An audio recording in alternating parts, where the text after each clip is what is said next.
There we go. Hello, everybody. I'm Dr. Pellinari, as you know. I am sitting down this week with Bryan Stoffel, and he and I are going to be chatting a little bit about the research that he is doing in the Immersive Media Lab. So, Bryan, why don't you take the floor, introduce yourself.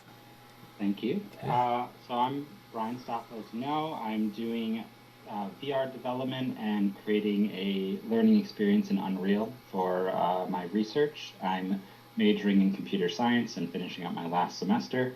And I'm really enjoying what I'm doing, and it's cool being a part of the lab.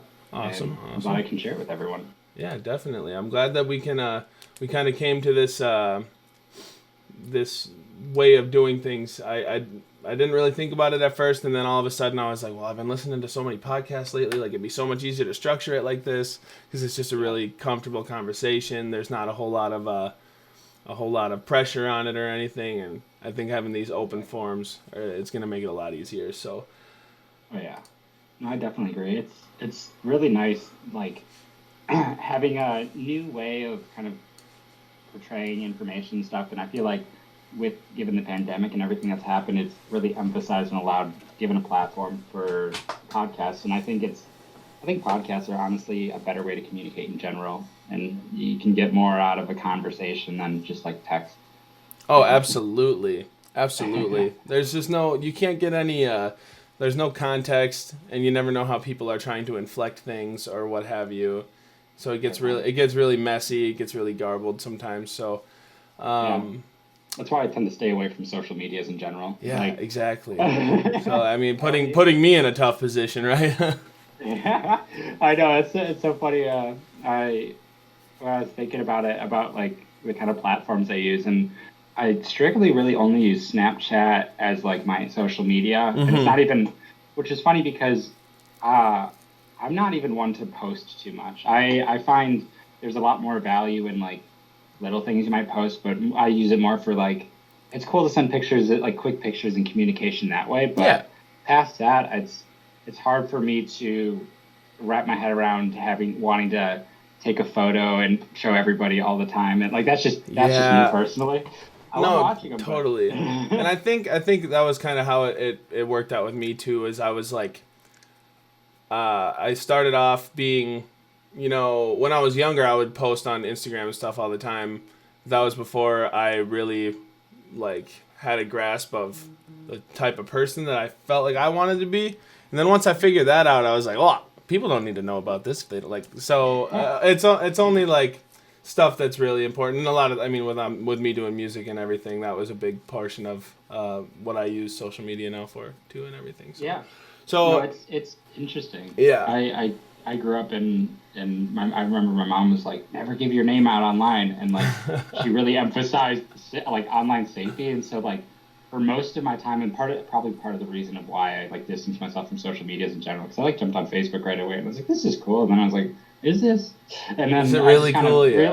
Yeah, I was like, but I kind of always tried to keep a much quieter in terms of like if I wanted to reach out and talk to someone, I'd use that communication. But I was always like, they don't have to know everything about me. It's a useful tool, but it gets to a point where it's like toxic. Like there's so much toxicity on it, and everybody gets so charged because they can have their opinion and they can hide behind their keyboards and everything. So it's like it's a useful tool for some things, but it just goes way out of it just goes into the deep end. So way overboard. So it really does.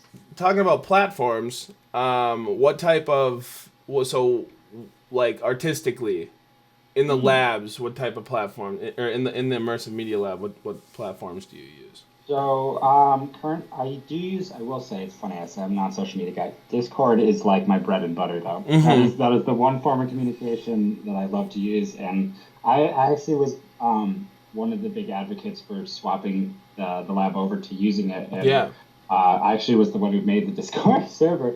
And so it was just fun to kind of bring everyone else into my world, even though Slack and Discord are very much the same thing. Actually, I think I remember learning that like Discord was built off of, like, it was just a 1-for-1, and then it took off on its own. But I use a lot of Discord because that's a way for me to communicate with a lot of people I work with in terms of school, sure, and just my friends. And I think it's the difference between Discord as a social media platform and like most others is Discord is like the perfect friend management system, like friend group management, in the sense of you can create different zones for this group of people or this group of people, and it's like and you can subsection it and chat like. And the comp sci guy to me like loves ordering stuff, loves everything in precise. Okay, I can just go bing boop boop boop boop, and then I'm talking to these people about this stuff, and everyone's on board and everyone understands where it's at. It's not like random and stuff. For sure. And then in terms of actual work that I'm doing, I'm using Unreal Engine 4, which is what I was saying before, and developing within that. And I used Unity actually for some time when I started up in the lab because it seemed a bit more straightforward because I understood some C++. And I wanted to get into it, but I was like, C++ is far beyond me. And so that's what deterred me from Unreal for some time.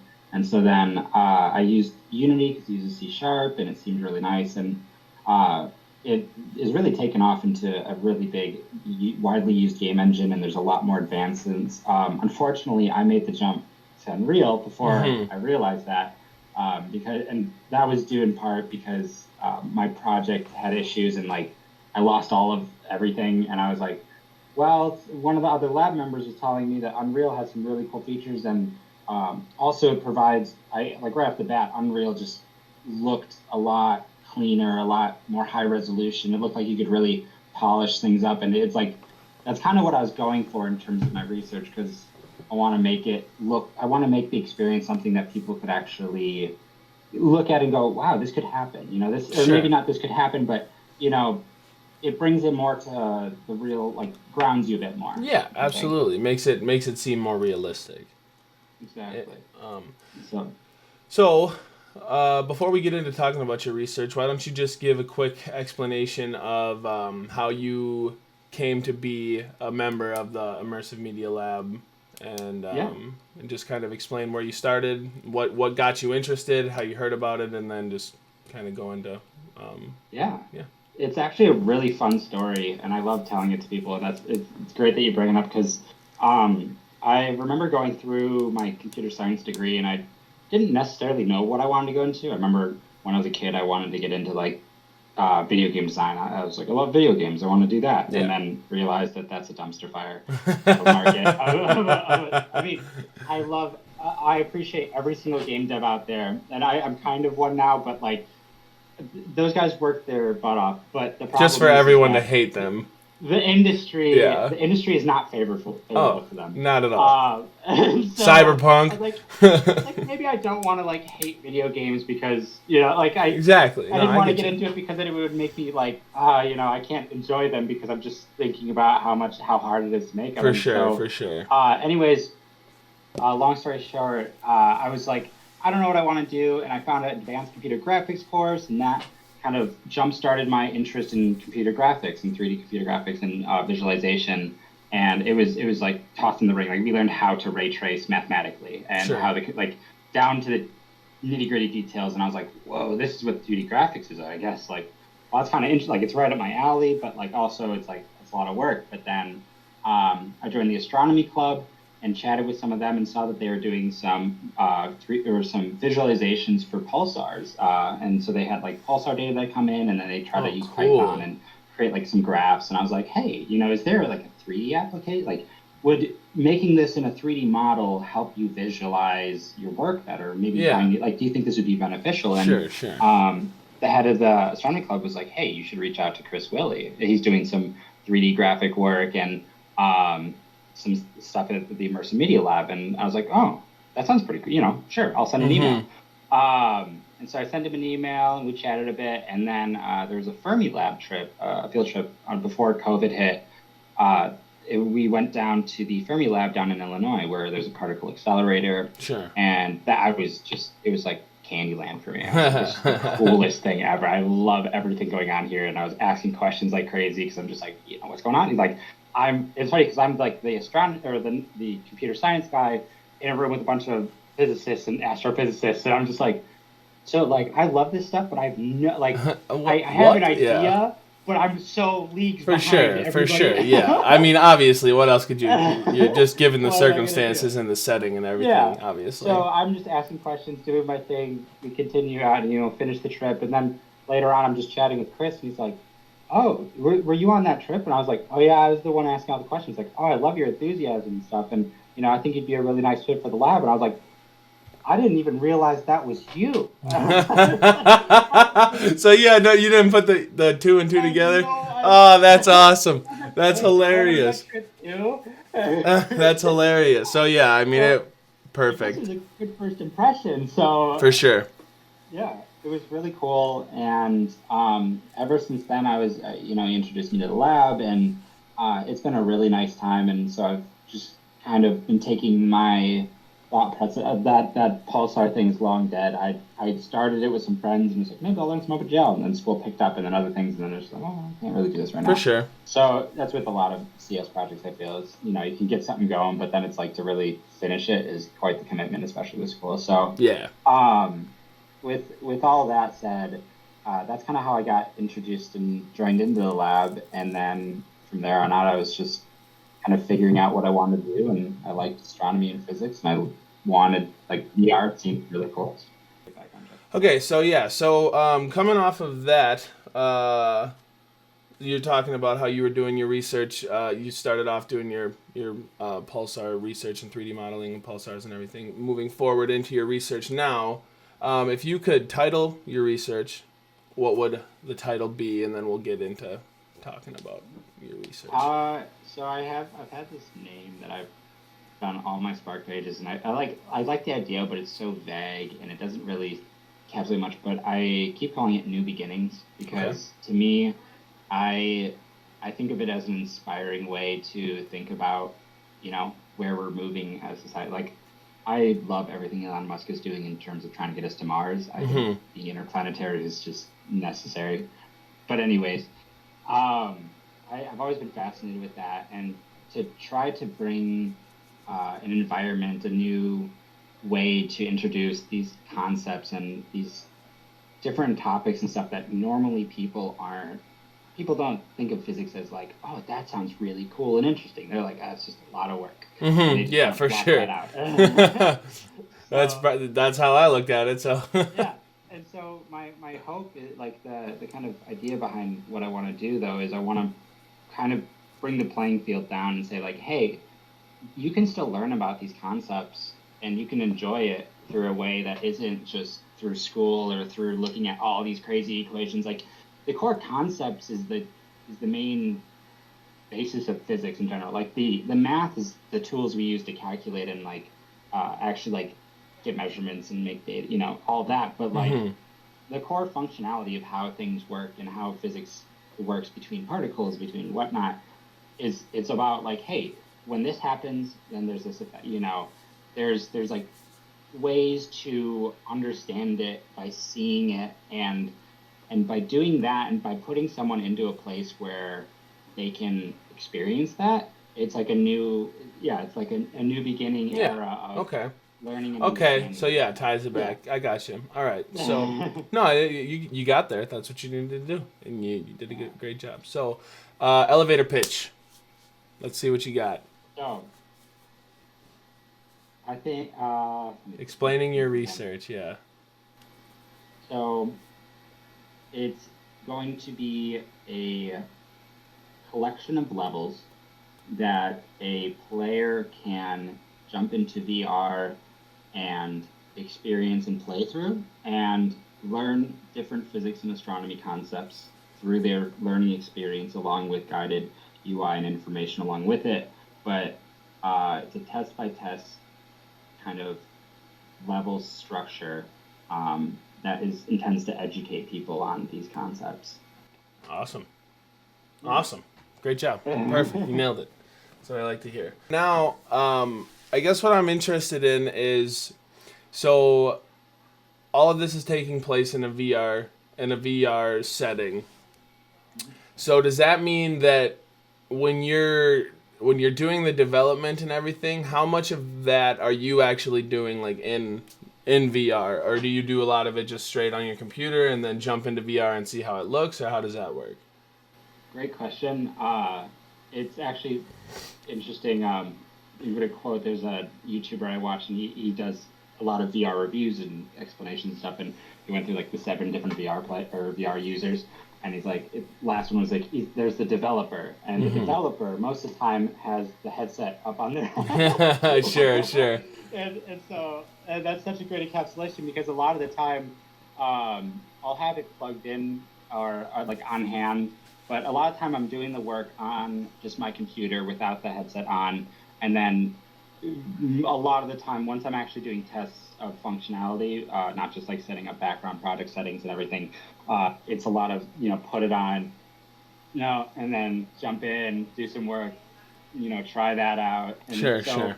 It's a mix of both, but I'd say a majority of it's just being on the on the machine. And that's the cool part about development within VR is there's even, I know in Unity you can develop a complete VR game without even being in VR. And so Seems a little silly. Seems fishy. Yeah, I know. Why wouldn't you want to check it out? Exactly. But there's a lot more functionality in like the software that allows you to do development, and I'll also make a point that the code part is not actually code within Unreal. And let me preface that with, technically, yes, it is all code. It's all the same thing. But the way that the developer is interacting with the development environment, such as Unreal, I'll call it an IDE. It's just an integrated development environment, but short term for Unreal Engine, Unity, Eclipse, so like stuff like that. So, anyways, in the IDE, it allows you to use things called blueprints, which has different boxes of basically input and output. So it's like this box is technically a method within computer science terms, but all it is saying it takes in a data type of this, and usually it's something like that, and it has an explanation for what the function does, and then it has an output or multiple outputs or multiple inputs, and you can connect all these and view it in a sense where you can watch the flow of the information, and there's descriptions, and you can comment it. So it's actually really easy and like, easy for you to say. Yeah, it's not even easy for me. But it's a lot more user friendly. That's the way to put it. It's way more user friendly than having just blocks of code that you're like sifting through, and it's a lot better, a lot easier for people who aren't in programming to pick up. Okay, I think that's what I was going at. It's not like it's just like, oh, you just plug things together. You have to understand how they all work, and it's a lot of the core concepts of computer science and development, but it's still something that it allows people to do more work without having to necessarily have all of the knowledge of development and software engineering or anything. Okay. So when you started doing stuff like this, like in the game development field, like that type of endeavor, did you jump straight into VR, or did you do other stuff beforehand where you were just messing around with like normal video games, or even like 8-bit stuff, like old stuff? I don't know how like it all develops. So what originally actually like sparked my idea of like, I've always wanted to like the games, but what really hit home, the idea that I'm like, this is something I really like and I would want to do more. We had an introduction to computer science course at my senior year of high school. Sure. And I was like, thanks for finally putting it in. And so in that we're learning just the bare basics, like we learned Scratch and such. But I actually made a video game on Scratch. It was like a 2D side scroller, almost like Galaga type thing. But it's like you're a little spaceship, and there's enemies that come from the right side, and so you shoot them, and you have to dodge it, and eventually it turns into a bit of a bullet hell type thing. Sure. And then I really spent a lot of time on like the final boss of the level, where he has 2 different stages, and there's different attacks, and it was really so much fun. And I think what I enjoyed more about it was when I'd hand it off to some of the other kids in the class and stuff. There was one like who's like, he died. And go, no, wait, give me the. I was like, yeah, dude.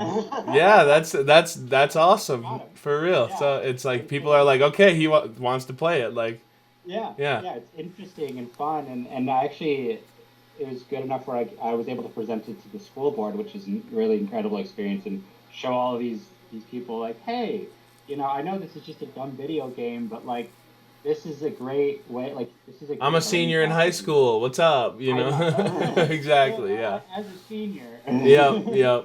So yeah, it was really great having that experience, and that's when I was like, this is something that would be a lot of fun to like make experiences for people to play and enjoy, because I know I enjoy it, and so For I sure. can bring that there. And it's So interesting I that used to you. like 2D for a while. Sorry. Excuse me.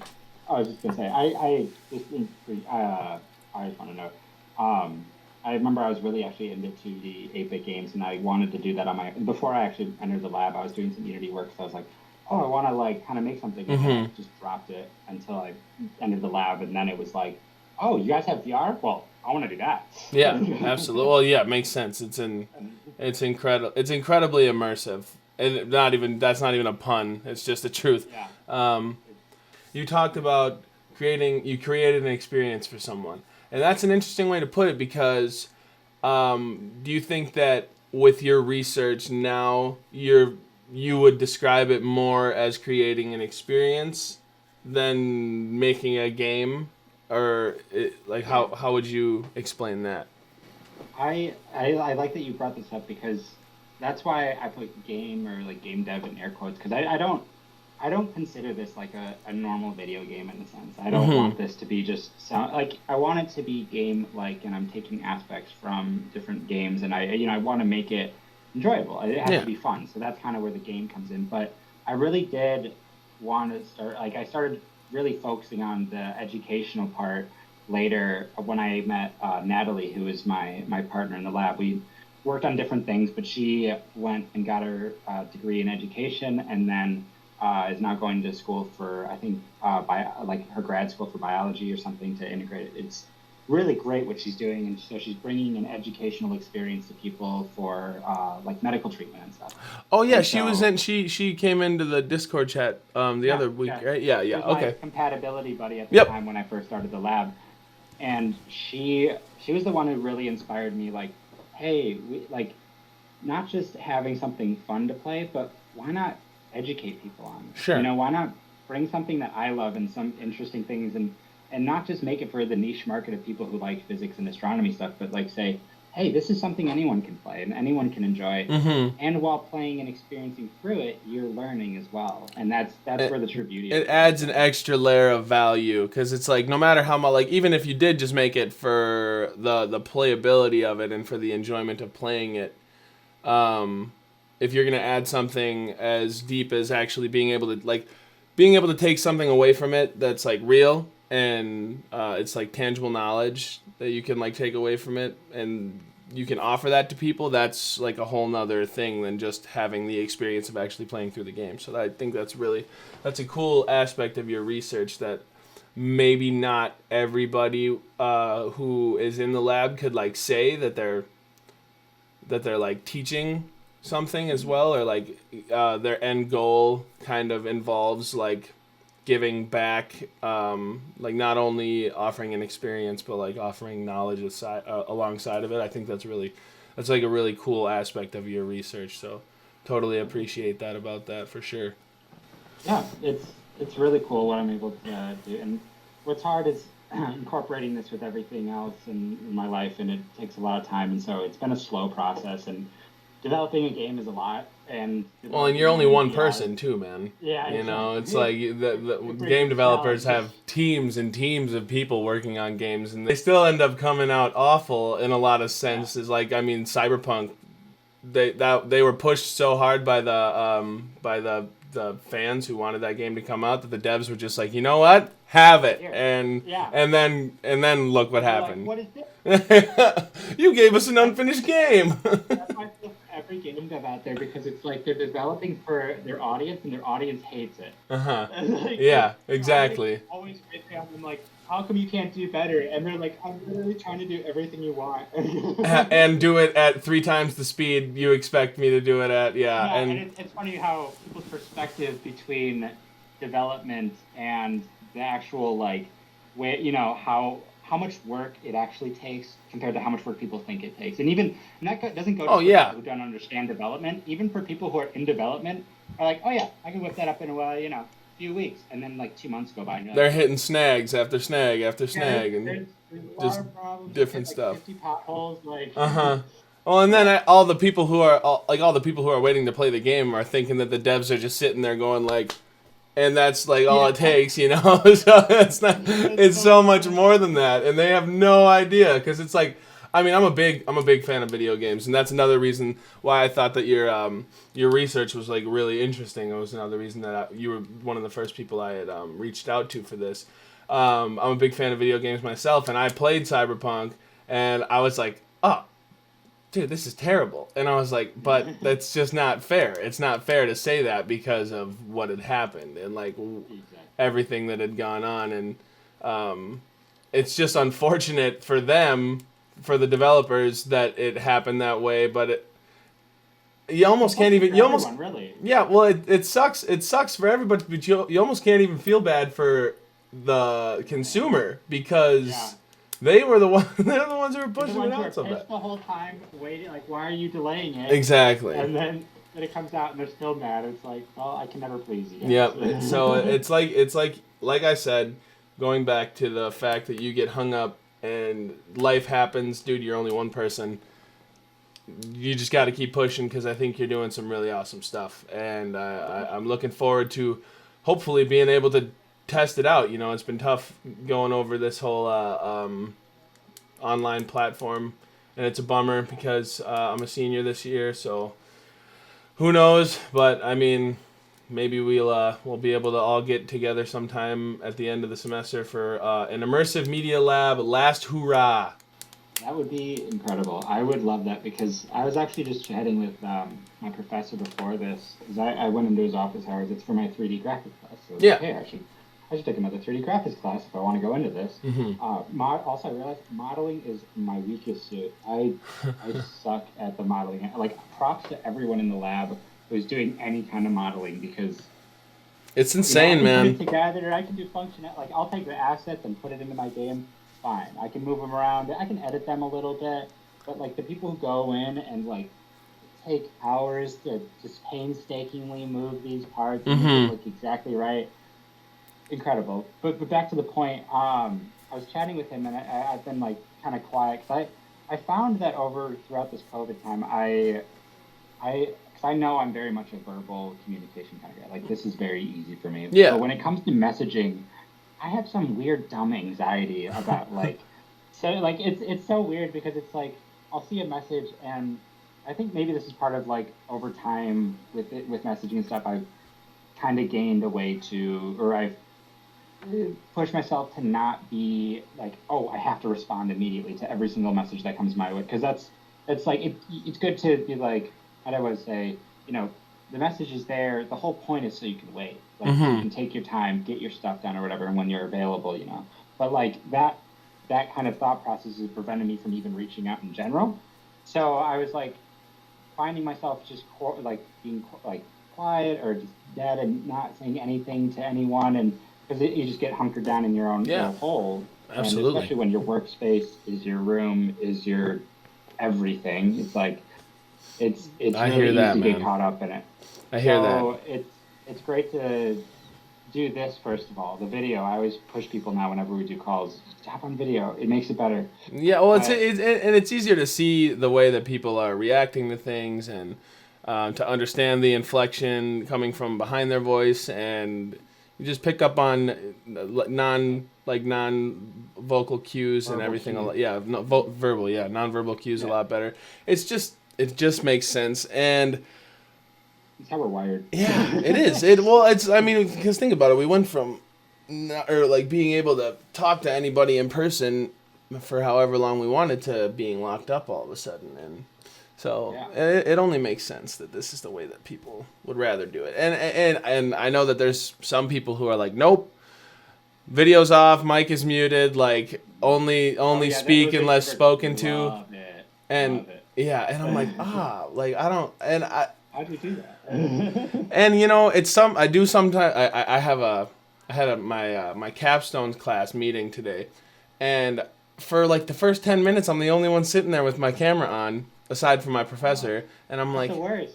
I'm like, guys, why are you doing this to me? Pedestal in front of everyone. Yeah, and eventually I was just like, oh, I can't do it anymore, and I just turned it Yeah. off. I was like, I'm sorry, Professor, but geez, man, I can't. Like, I'm not even talking hardly. I'm like saying a couple of words like in response here and there, and every time I do, I can like, everybody's staring at me. So no, but so it's just so bizarre the way that we went from one spot to another, and transition. hopefully it'll be able to happen. All be able to get together. And speaking of transitions too, that there's been a lot of shifts in what I've been doing for my research, and like kind of things I was trying out, and then things that didn't work out, and, you know, like pitfalls and everything. And one of the ones that was really holding me back a lot is I was trying to implement this VR expansion plugin, which basically I found online, and it allowed for you to have like hyper realistic controls with like hands and the fingers between your VR person and the game. So like I wanted to implement it because I was like, if we're trying to go for like hyper realism here, might as well go a whole 9 yards. Yeah. It's like get it so when you're grabbing something, you know, like each of the fingers, like actually like, you know, it's not just like grab and then objects is floating there. You know, I wanted it to be, or if you press your hand up against a wall, it would like push the knuckles in. Like it had all this. Okay, all right, yeah. I was like, that's some really cool thing I could work with. But then I try to implement this plugin, and to give everyone perspective, a plugin is basically saying like, here's all the tools. Like I built extra tools, and you can use these tools, but you have to build with these tools. So it's not just like, here you go, drop it in, and it all works great. Yeah. It's like you have to implement all of the new code using those functions and those variables, those class structures, all that stuff. So it was me giving it a shot, and I got somewhat far, and I was able to get it so you could actually like point at something and then pick it up and throw it. And I like it was kind of working, but it was just so much more trouble because before that I was just implementing the base Unreal VR system, which is just there's a lot of functionality you can do with it. It's maybe not as advanced and whatnot, but you can still build a VR game out of it. But I was able to get movement and looking around, and I was like, hey, this is a good start. And then I was like, let's try the VR expansion plugin, and then dumpster fire. Like, I was just held back because I'm like, I'm looking at this like it has like the information for the, like, say the VR player, and it has just boatloads of different bells and whistles, and there's like thousands of them on this single character, and I'm just like, oh my god. And I'm going around trying to make I was like, why am I falling through the floor? Like, so it's just like, I'm like, shouldn't it be like the, you know, a collider or something? But then it's like, I changed that doesn't change anything, and I'm like, what? And then I'm editing all this other stuff, and then by the time I'm done with it, I've just like jumbled up this entire mess, and I don't even know where the mistake is. Yeah, that's the worst, man.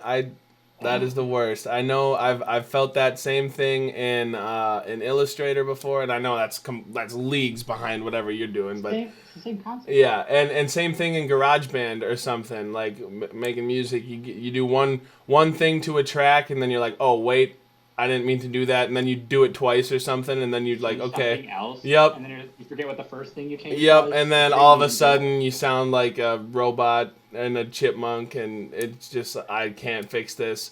I've lost whole vocal tracks for that. It's not fun, like stuff you've been working on for a long time. So I definitely understand how hitting potholes goes and just not really knowing exactly what to do. But Bryan, I'm telling you, man, I'm super interested in what you got going on, and I think you did a really great job.